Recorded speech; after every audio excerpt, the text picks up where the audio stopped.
देवा यदयाज्ञं तन्वाना अवदन पुरुकंपसोमा जगेन जगमय जन्त देवास्तानि धर्माणि प्रथम न्यासन्याते अनाकं महिमानः सजन्त यत्र पूर्वे साध्याः शान्ति देवाः।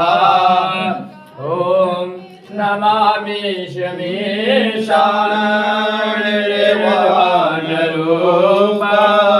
विभुव्यापकं ब्रह्म वेदस्वरूपं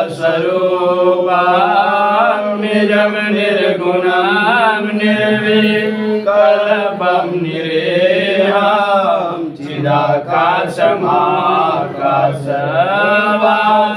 भजेऽहं निराकार